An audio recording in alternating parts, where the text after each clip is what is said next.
June 16 kwakubanda kakhulu, kubanda kakhulu.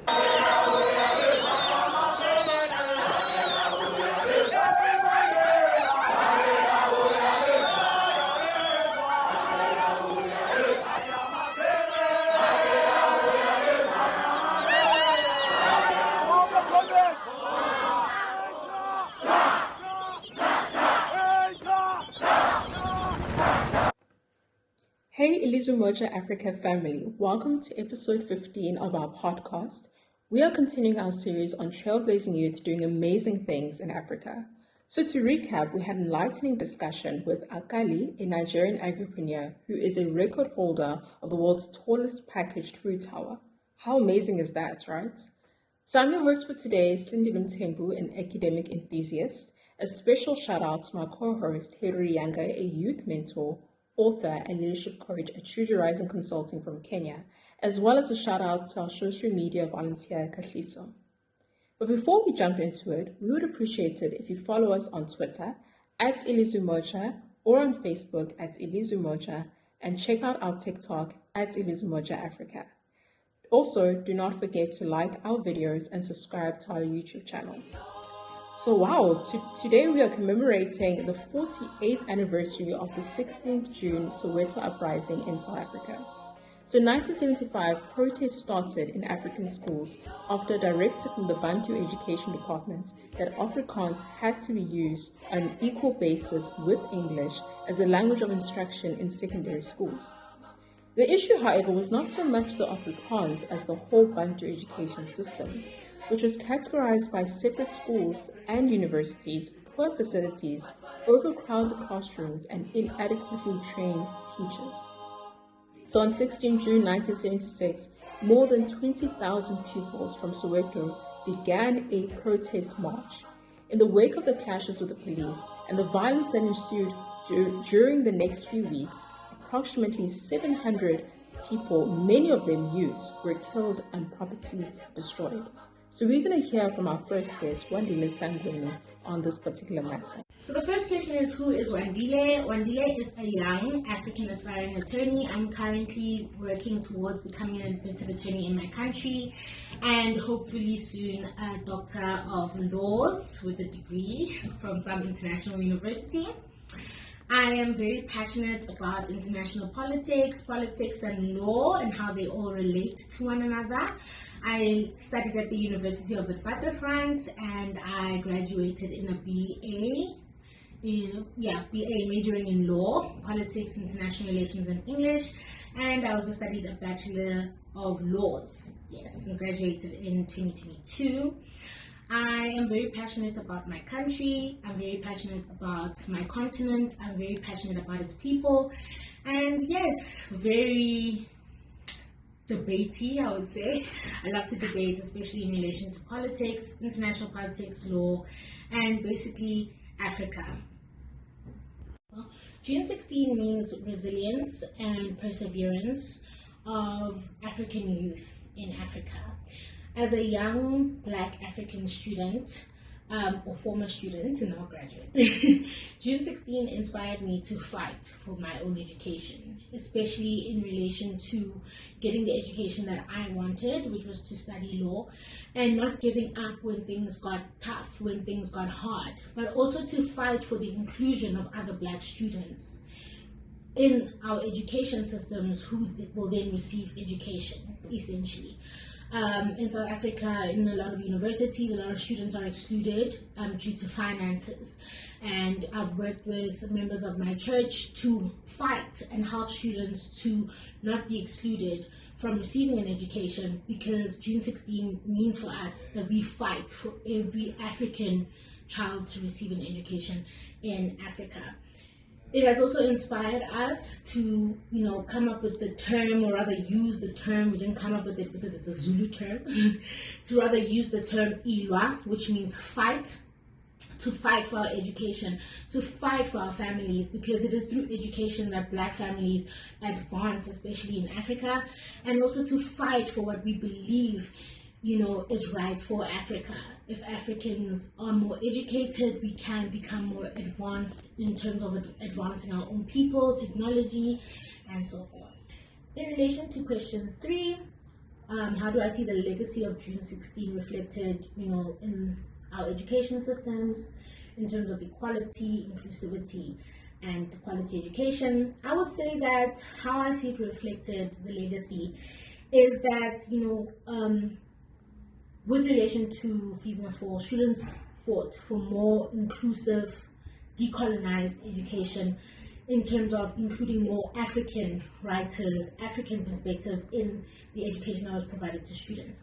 And we saw a lot of universities actually do this. They actually included more African writers in law, in English, in international politics, and even in politics, people were studying black consciousness thought. So I would say that this legacy has been reflected in our education system by the inclusion of more African perspective in the education that is provided, as well as the fight for access to education for young African students.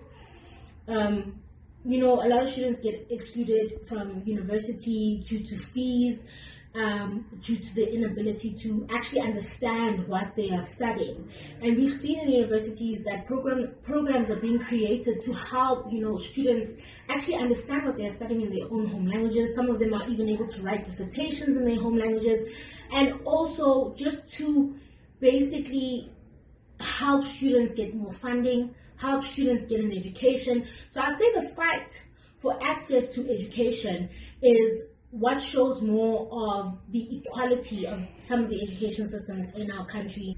More universities, I'll speak in particular to the university I went to, they became more inclusive, right? There was a fight for decolonized education, and we started to see lecturers including more African writers in our syllabus, including more of an African perspective in our syllabus, and we found ourselves studying more African thought than European thought.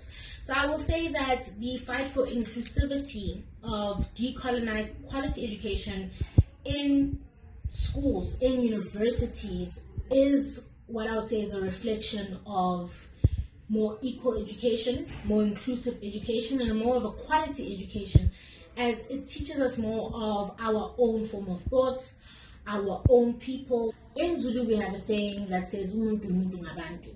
And I believe that communities can come together to help young Africans across Africa have access to education and even pursue and complete whatever degrees they actually want to do in university across Africa. Individualism is a Western concept, and I feel like it has been perpetuated deep into the structures of even our education systems and even into the fabric of our cultures. However, Africanism is community, and I believe that communities in Africa can help students to gain an education, to fight against the non-access to education. Furthermore, I feel that as Africans, when we work together, we create a better Africa. So the way that we can basically perpetuate the legacy of, June 16 is to just resist against whatever it is in our country that is preventing students from gaining access to education. And one of those things is that leaders are not providing funding. They're not helping young people to access education. So now it comes down to our leaders, basically. They need to be in community with us to resist. They need to have the courage to create systems of education, to create systems of access to education that will help young African students gain the education that they need. And one more thing is that we need Africans who are overseas to come back. You are African. Come back with what you've learned from other parts of the world. Resist the thought that you can live better outside of Africa. You just need to come back and help us make Africa better. In that way, we can create more systems in Africa that will advance Africans across Africa, build a better Africa, and help us to basically create the Africa that we want. We need people to have the courage to create the Africa that we want, and we can only do that through education. Africa's advancement is in education, whether it's received in Africa, whether it's received overseas. But we also need our people who are overseas, the doctors who are overseas, the nurses who are overseas, to come and be in community with us, to come and be courageous with us, to create a better Africa. Africa can only advance when Africa is together. So we have heard from our first guest, Wandile Sangweni, on her perspective when it comes to the 16th of June Uprising and how that has impacted the youth. Now we will also hear from our second and third guest, Fezile Khumalo, as well as Abdul Karim Taraja. Now in 1991, the Assembly of Heads of States and Governments of the AU instituted the Day of the African Child in memory of the 16th of June 1976 student uprising in Soweto. The Day of the African Child is celebrated to commemorate these children and their brave actions to defend their rights. The Day of the African Child also serves to celebrate children of Africa and inspire sober reflection and action toward addressing the daily challenges that children in Africa face. This year's theme for the Day of the African Child 2024 is Education for All Children in Africa. The time is now.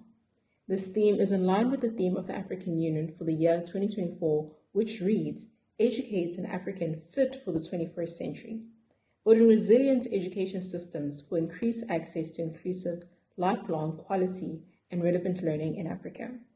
So now let's hear from our guest. I am Fezile Khumalo, and I am very excited today because we're talking about Day of the African Child. I'm excited about the theme, which is education for all children in Africa, because I'm a teacher by profession. I have 5 years of teaching experience. I've taught 4 years in Swaziland in Africa, and I'm currently teaching in England in the United Kingdom. So education is my favorite topic. Thank you once again for having me. All right, so the issue of challenges, I think it's very important that we keep highlighting the pressing challenges that we still face in Africa, in our education system. I think the first thing would be the issue of access. So we still have lots of problems regarding access to good resources that are going to enhance our learning. By that, I mean in most underprivileged schools, particularly schools in rural areas in Africa, you find that they are poorly resourced, which sort of compromises the quality of the education. And that sort of feeds to my second point, which is the fact that we are still facing a huge digital divide or technology divide.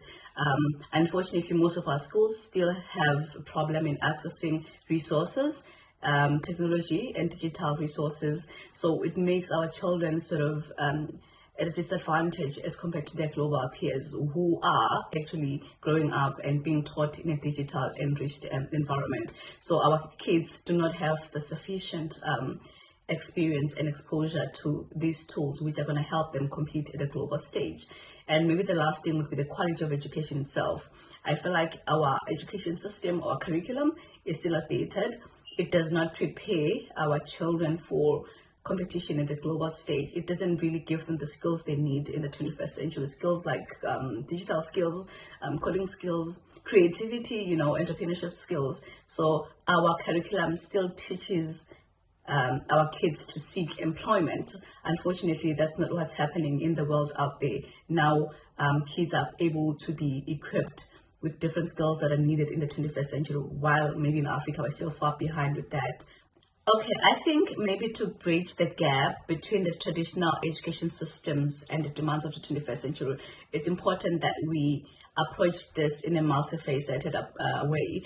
We don't really have a one-size-fits-all approach. Maybe the key things would be trying to integrate technology in our classroom as much as we can. By that, I mean not just having computers, but using digital tools that are going to enhance the learning and also make the learning more accessible. I'm a maths teacher, so I'm going to make an example with some concepts like geometry in mathematics. We have tools like GeoGebra that can help the child to visualize some of the concepts more clearer than you could explain with your words and your drawing. So these tools need to be implemented in our classrooms to enhance the learning. And most important, I think it creates the excitement for the kids to sort of participate in the learning process. And secondly, obviously, it's the curriculum reforms. Like I said, our curriculum is outdated, so we need agent action towards curriculum reforms. We need curriculums that are going to teach our kids digital skills, coding skills, creativity, entrepreneurial skills, all of those things. I mean, I think in September 2023, there was a publication from the World Bank saying that in just sub-Saharan Africa alone, we need about 2.5 million engineers to tackle the development challenges currently. That's like a huge number of engineers alone needed in that part of Africa. So this speaks about the gap that we have in producing these type of people that are going to be able to tackle these challenges. Unfortunately, our curriculum does not produce that caliber of people. And maybe the last thing would be professional development for our teachers. Even though we can work hard in shaping our curriculum, but then our teachers must also be sort of trained and given the right tools and resources. These type of people that are going to be able to tackle these challenges. Unfortunately, our curriculum does not produce that caliber of people. And maybe the last thing would be professional development for our teachers. Even though we can work hard in shaping our curriculum, but then our teachers must also be sort of trained and given the right tools and resources to be able to implement these things in our classroom. So there must be continuous professional development for our teachers as well, so that they're able to implement these new technologies, these new ideas, and also transfer all of these skills to our kids so that they're prepared for the 21st century. I think I'm very privileged to have experienced teaching in Europe at such a time as this. I think I'm learning so much about what defines a resilient education system, and I'm learning so many things that I'd really like to see implemented back at home in Africa, you know. So I can define a resilient education system in two ways. It's one that is able to adapt to changes and challenges, and secondly, still be able to provide the quality of education. So maybe to create that, we need to start making sure that our curriculum is flexible. So if a curriculum is flexible, it means that whatever challenges or changes in the environment, the curriculum will still be able to provide the quality of education. For example, we're living now in an AI era. AI has taken the world by storm, but I don't think our curriculum is prepared for that. AI is coming with so many advantages and also disadvantages, but then what has been put in place to help our kids access these things positively? I do not think our education system was ready for that. I mean, also coming from COVID-19, there were so many disruptions around our education systems, but then that was a learning curve for us to sort of prepare curriculum that will be able to deal with such challenges in the future. The second thing would be infrastructure. Infrastructure plays a huge role. Like I said, infrastructure and resources is not just about having computers, right? So we need to be able to have computers that have the digital tools that enhance the learning. And it's just not just about that, but also making sure that we have systems put in place for cases of disruption and maintenance. When maintenance is needed. I've seen, like in Swaziland, for example, most schools in urban areas now have access to computers and internet. But then what systems are put in place to make sure that in case of disruption, the system is able to go back to work effectively? And maybe the last thing would be the issue of policies.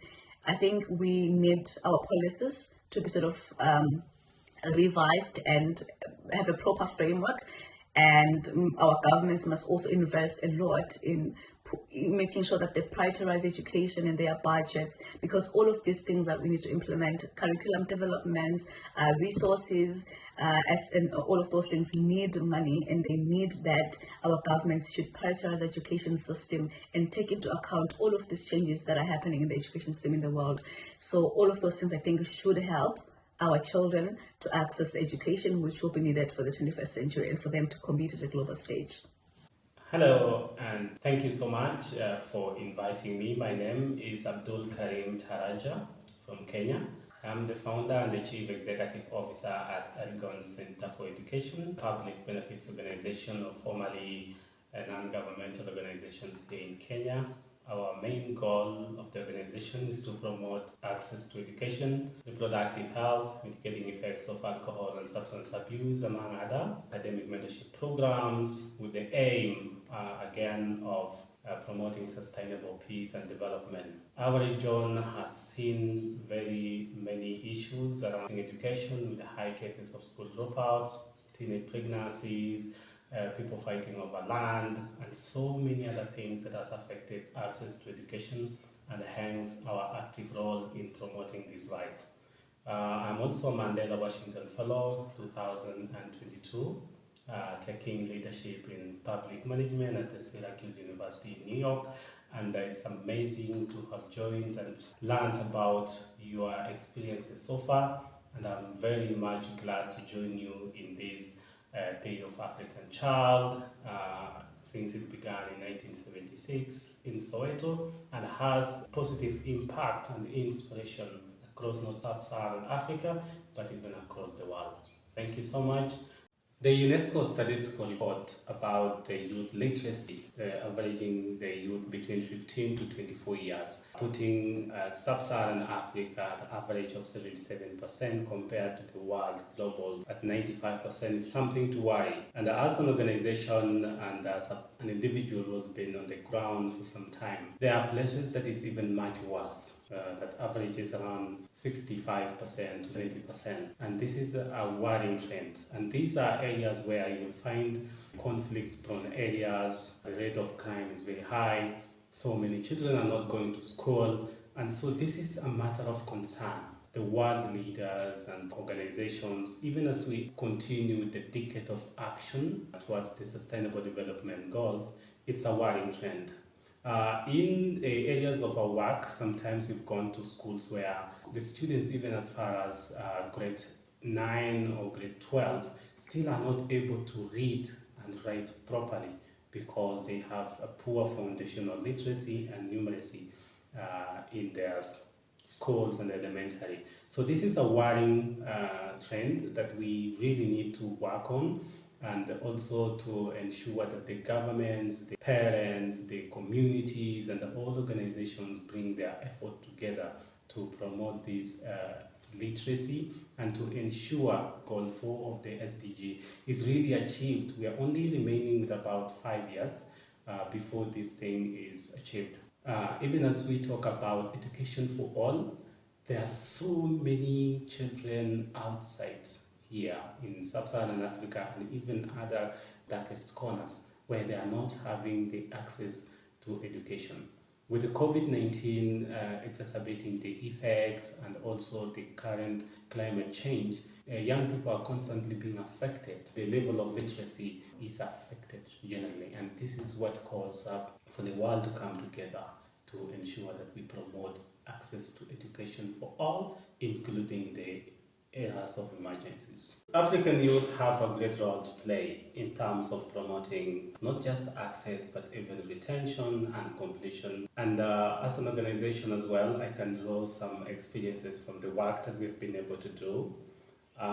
Most of the time is that education is not a destiny, it's a process. It calls for continuous innovation in terms of delivery, in terms of equipment, and in terms of how we are incorporating and integrating skills as well as delivery.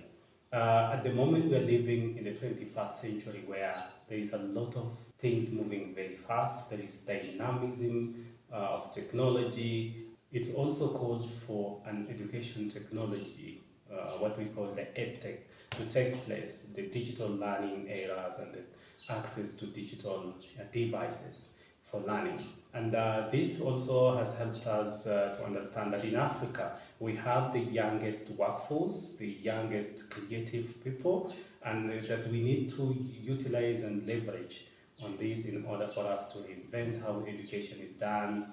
So as young people, how are we going to build the skills for us in order to improve not just education, but even the food security, the climate, the health, and everything? Because all these things are integrated in promoting the human development. So as young people, we have a role to shape how the policies are developed and then use our education technology and access to digital learning for us to invent how education is done. If you look at what happened during the COVID-19 pandemic, academics and education really shut down in most parts of Africa. But in areas where education, people have embraced technology, education continued. And this is a challenge for the young people that we have to rise up individually and collectively so that we are able to use the technology that we have at our hands, to support the teachers in schools and the education sector and the countries at large to promote education all the time.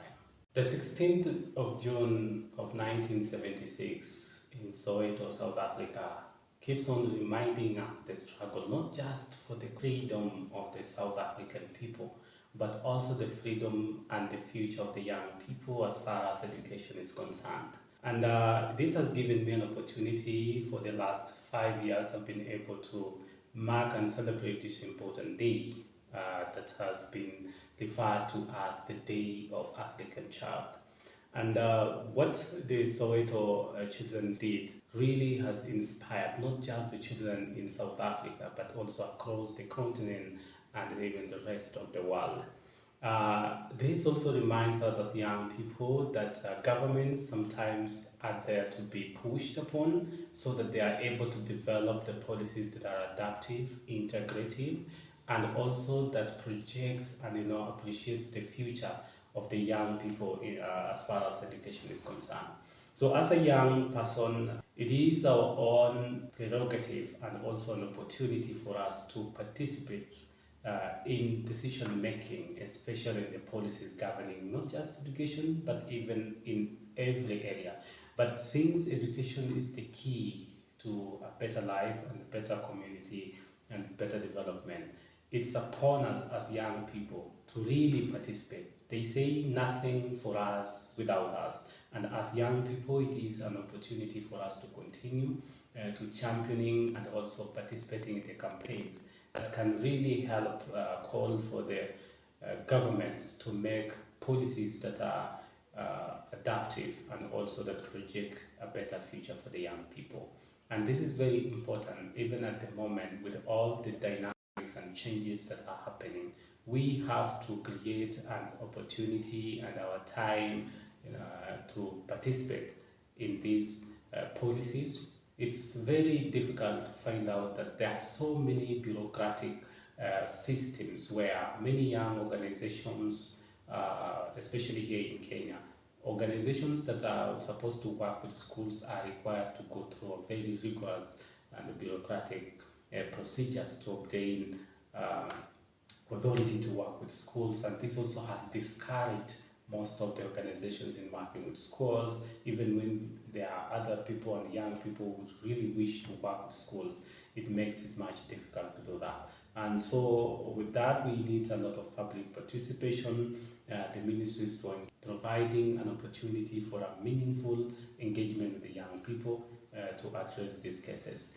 In Kenya here, for instance, Elgon Center for Education and myself belongs also to a fellowship called METIS that is trying to reinvent education in Africa, a collection of grassroots organizations that are focused on improving the state of education. I know young people from this inspiration of the South African children and the Soweto. We have seen others that have risen over the years. We've seen Greta Thunberg for the climate change that is causing a lot of ripples, even at the heart of the United Nations. We've seen Malala done the same for the children and the girls in Pakistan to promote education and is now a global figure. We have seen others that have grown up and have come up to advocate for policy change. And this is what we're saying. It is for the young people, because the young people represents the future of this world and the future of humanity. And so this is what we all need to do. And as an organization, as individuals, whatever we are doing currently in this podcast is also part of mobilizing young people and supporting the cause for policy change. Thank you. So you heard our guests. Since education is the key to success, then we want access to quality education fit for Africans in the 21st century. Thank you so much for the insightful discussion from our guests. We hope you as the audience enjoyed this discussion. Don't forget to like and subscribe to our channel, as well as click the notification bell so that you can stay on top of our new episodes once we release them. Be on the lookout for our next episode as we continue our discussion with trailblazing young leaders. Bye for now. Freedom is coming.